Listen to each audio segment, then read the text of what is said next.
Hola a todos, ¿cómo están? Bienvenidos un día más al canal. Mi nombre es Desiree y aquí como siempre les traigo un nuevo caso. Y en esta ocasión tenemos una historia que nos demuestra una vez más que realmente no podemos confiar en absolutamente nadie y que el peligro puede estar verdaderamente donde menos te lo esperas. O incluso que a veces puedes estar trabajando, puedes estar conviviendo con un colega, con un amigo, con quien sea, y que ni siquiera te imaginas las cosas espantosas que puede llegar a ser esa persona. Así que sin nada más que agregar, vamos a empezar.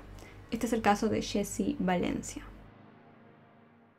Jesse Valencia nació en Danville, Kentucky, el 22 de febrero de 1981. Sus padres estaban separados y al parecer él no se veía mucho con su padre. Cuando Jesse era apenas un niño, su madre empezó a salir con un hombre llamado Lupe Valencia. De ahí es que Jesse terminó obteniendo este apellido por parte de su padrastro. Lupe realmente se convirtió en la figura paterna que a Jesse le faltaba. Con el tiempo, Linda y Lupe tuvieron 2 hijas juntos. Jesse desde el principio quiso muchísimo a sus 2 nuevas hermanitas. Lupe tenía varios caballos y compartía su amor por estos animales con Jesse. Los amigos y familiares de Jesse lo describían como una persona apasionada y curiosa que disfrutaba de la vida y siempre estaba dispuesto a ayudar a los demás. Cuando Jesse terminó la escuela, se decidió por estudiar abogacía.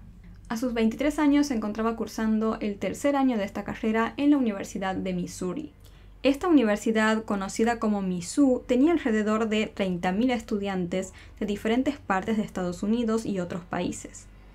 Era la universidad más grande de Missouri. A Jesse le estaba yendo realmente muy bien en su vida universitaria. Tenía muchos amigos, sacaba buenas notas y además se ganaba su propio dinero trabajando en un motel cercano.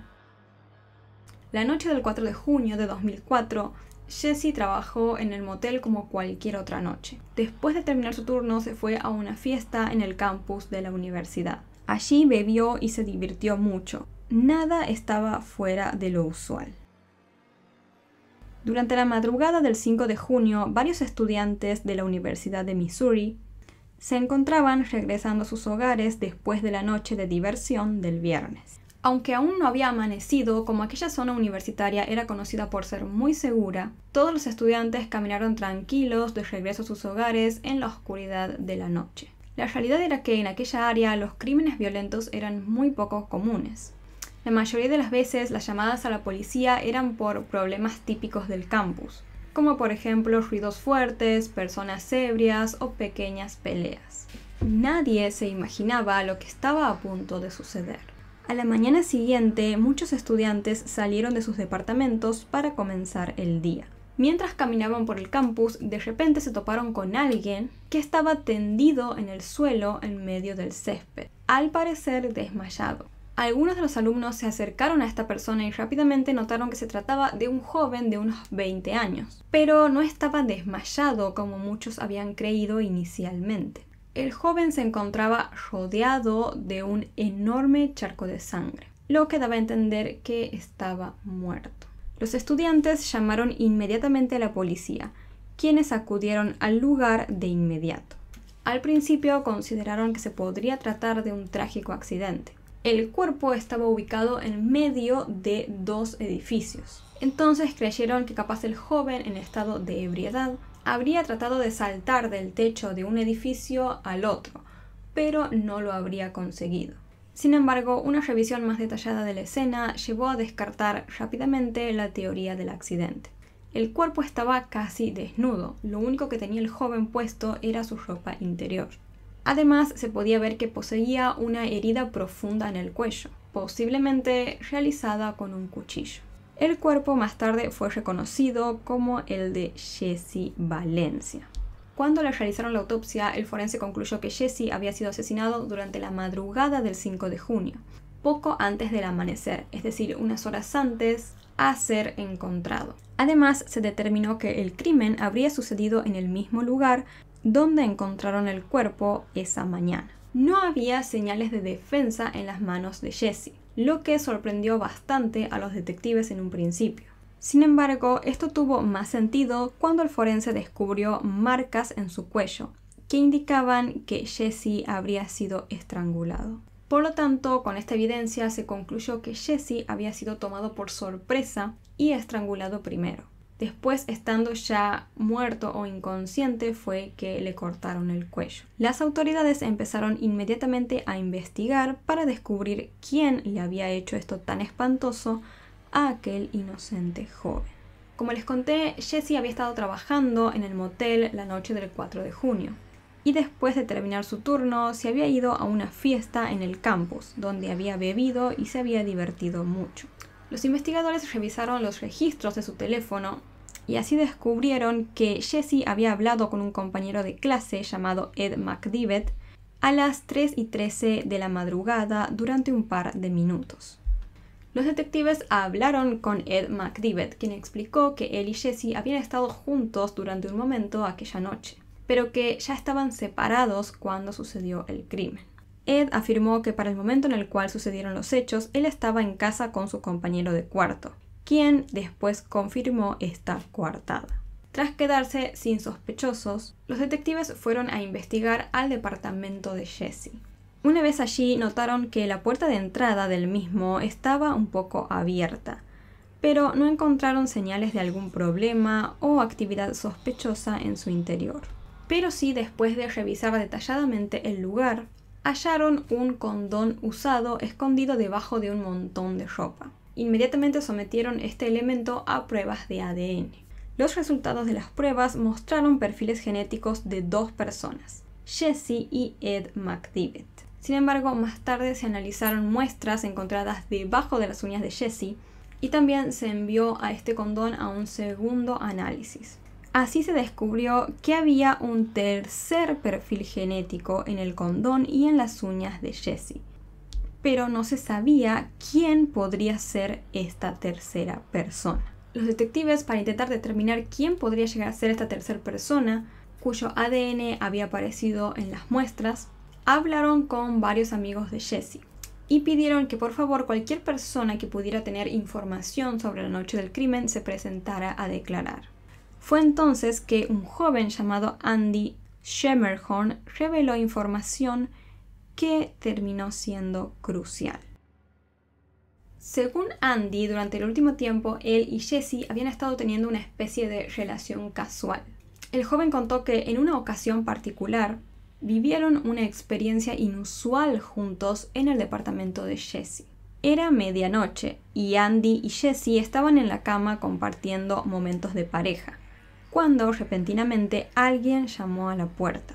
Jesse fue a abrir y se encontraron con un policía uniformado, que entró al apartamento con una linterna.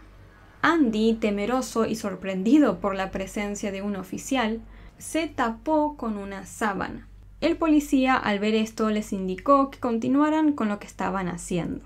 Jesse le aseguró a Andy que él conocía a este oficial. Después, sorpresivamente, Jesse invitó al oficial de policía a unirse a ellos en la cama. Los 3 participaron de actividades íntimas juntos. Al terminar, el oficial se vistió y le advirtió a Andy que no le contara a nadie sobre lo sucedido.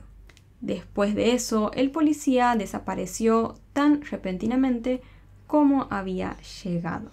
Esta historia que les contó Andy empezó a preocupar mucho a los detectives y a la policía, pues claramente esto abría la posibilidad de que el asesino de Jesse fuera un policía, justamente uno de sus colegas, quien quizás había estado compartiendo el proceso de la investigación con ellos. Las autoridades entrevistaron a la madre de Jesse, quien les contó que su hijo sí le había comentado que estaba teniendo una especie de vínculo con un oficial de policía, pero nunca le había dicho cómo se llamaba.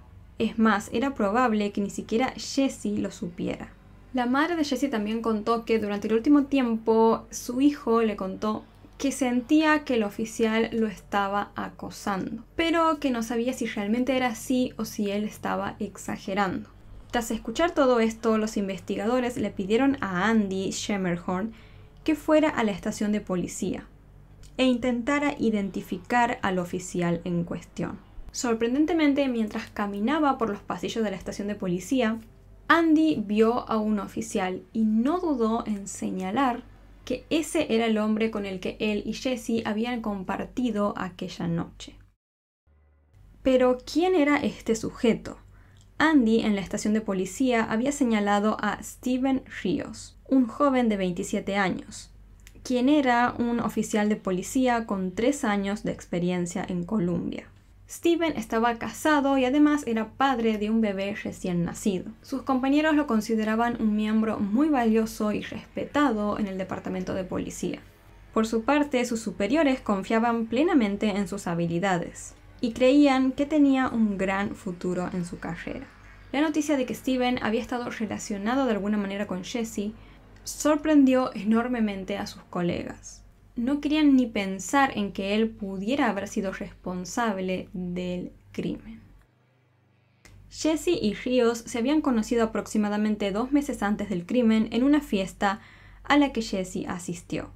La policía había sido llamada para darle fin a la fiesta, pero Jesse se opuso a esta idea y empezó a discutir con los oficiales, hasta que terminó siendo arrestado por Steven Ríos.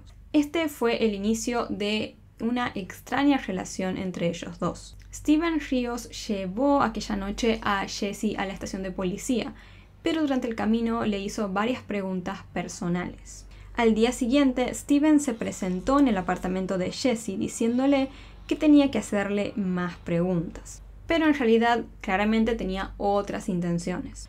Durante los meses siguientes, Steven siguió apareciendo sin previo aviso en el departamento de Jesse, hasta que ambos empezaron a mantener relaciones íntimas. Jesse, a través de este vínculo, al parecer esperaba que Steven le quitara los cargos por lo sucedido aquella noche de la fiesta, pero Steven jamás lo hacía, y esto empezó a hacer enojar un poco a Jesse. Más tarde, él se enteró de que Steven estaba casado y que además tenía un bebé. Esta fue la gota que rebalsó el vaso para Jesse y decidió ponerle fin a su relación con Steven. Pero él no se tomó muy en serio esta decisión que había tomado Jesse. El hombre continuó visitando a su amante, a tal punto que Jesse ya no sabía qué hacer para sacárselo de encima. Un día a Jesse se le ocurrió un plan que le comentó a uno de sus amigos. La próxima vez que venga el oficial de policía, le diré que tengo un pequeño secreto que tal vez el jefe de policía quiera saber. Así es, Jesse se había decidido a amenazar a Steven con revelarle la relación que habían tenido ellos dos a sus superiores si él no lo dejaba en paz.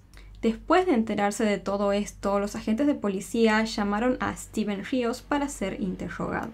Al principio, él negó haber tenido relaciones íntimas con Jesse, pero cuando se enfrentó al testimonio de Andy Schremerhorn, admitió que en realidad sí habían estado juntos. No obstante, negaba estar implicado en el crimen, argumentando que en la noche de los hechos él estaba en su casa con su esposa. Steven también accedió a dar su muestra de ADN.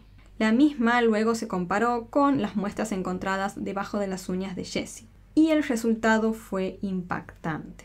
Resultó ser una coincidencia. El ADN de Steven Ríos coincidía con el encontrado debajo de las uñas de Jesse y también en el condón hallado en su habitación.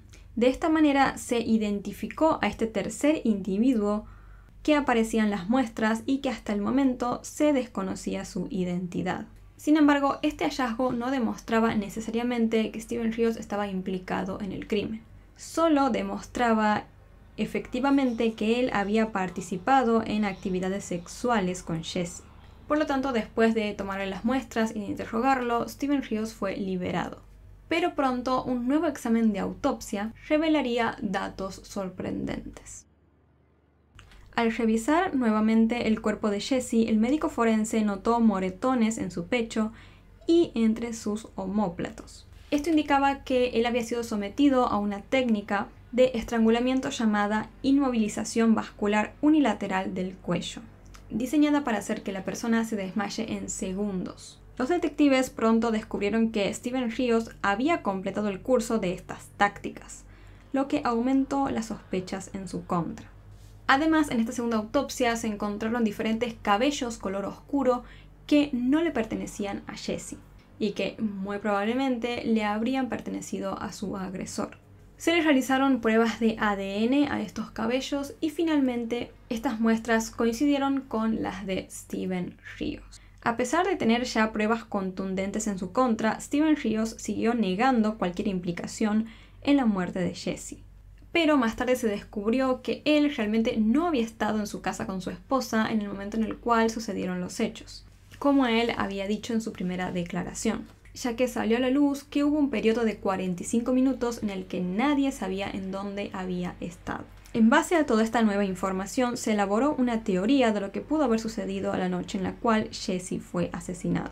Aquella noche, probablemente, Steven Ríos había visitado el departamento de Jessie sin previo aviso, como solía hacer. Pero en esta ocasión lo encontró caminando por el campus tras haber regresado de la fiesta. Jessie, cansado de que no lo dejara en paz, decidió poner en marcha su plan. Amenazó a Steven con contarle todo sobre su relación a sus superiores si él no dejaba de molestarlo. Esto enfureció totalmente a Steven, quien no quería saber nada con que todo este asunto saliera a la luz, especialmente ante su familia y sus colegas. Steven entonces empezó a ponerse excesivamente violento con Jessie, quien habría intentado escapar de su agresor. Pero Steven lo persiguió, lo sorprendió por detrás y terminó estrangulándolo. Hubo claramente antes una lucha entre ellos dos, pero finalmente Jessie terminó inconsciente. Aún estando indefenso, en un arrebato de ira, Steven le cortó el cuello a Jessie con un cuchillo y luego huyó del lugar, dejando su cuerpo tirado en medio del campus de la universidad. La abogada defensora de Steven Ríos intentó desacreditar a Jessie para defender a su cliente. Ella lo describió como alguien muy promiscuo y con una personalidad volátil. Argumentó que Jessie había tenido muchas relaciones con otros hombres que podrían ser mejores sospechosos que su cliente. Sin embargo, al jurado no le convenció para nada esta idea y decidieron aferrarse a las pruebas forenses. Finalmente, Steven Ríos fue declarado culpable del crimen de Jessie Valencia y condenado a cadena perpetua sin posibilidad de libertad condicional. En 2008 se llevó a cabo un segundo juicio en el cual Steven volvió a ser considerado culpable. Esta vez fue condenado a cadena perpetua más 23 años adicionales. Este caso nos demuestra que, como les comenté al principio, muchas veces las personas en las que más confiamos o en las que compartimos casi todos nuestros días, nuestros colegas, amigos, pueden ser capaces de hacer cosas totalmente espantosas y nosotros ni siquiera lo sabemos. Les pasó a los policías que confiaban plenamente en su colega, que le tenían admiración y estima, y resultó ser que estaba implicado en el caso que ellos mismos estaban investigando en ese momento. Por otro lado, este caso nos vuelve a traer el tema del acoso para hablar, y me llama mucho la atención en esta ocasión esto que decía Jessie, que creía que él capaz estaba exagerando con el tema de que si realmente este policía lo estaba acosando o no. Y esto nos lleva a pensar muchas veces que, no sé, uno tiende a pensar esas cosas, como que capaz estoy exagerando, por ahí no es tan así. Y muchas veces en realidad no estamos exagerando. Por algo esa situación nos está alarmando. Y en muchas ocasiones justamente tenemos que tomárnosla con seriedad. Y finalmente, bueno, a mí me pareció totalmente horrible lo que dijo la jueza para intentar defender a Steven Ríos con eso de tratar a Jessie como promiscuo y no sé qué. O sea, me pareció unos comentarios totalmente espantosos y directamente imposibles de repetir. O sea, yo entiendo que es... jueza, perdón, dije. La abogada defensora, quise decir. Entiendo que es abogada y que tiene que hacer su trabajo y defender a su cliente, pero me pareció tan de cuarta ese comentario, como ese argumento, digamos, intentar justificar algo por ese lado. Bueno, menos mal, por suerte, el jurado no lo tuvo para nada en cuenta y este hombre fue condenado como se merecía. Así que bueno, este fue el caso de hoy. Déjenme en los comentarios qué opinan ustedes sobre toda esta historia. Antes de irme les dejo como siempre por acá mis redes sociales, por acá un botón para que puedan suscribirse y por acá abajo videos o listas de reproducción recomendadas para ustedes. En la descripción del video tienen como siempre también el botón de donaciones de PayPal y si no les gusta PayPal y quieren donar igual tienen el botón de super gracias por acá en YouTube que está siempre abajo de los videos. Muchas gracias por verme, muchas gracias también a todos los que hacen sus donaciones y ahora sí me despido, les mando un beso gigante, cuídense mucho y los veo la próxima.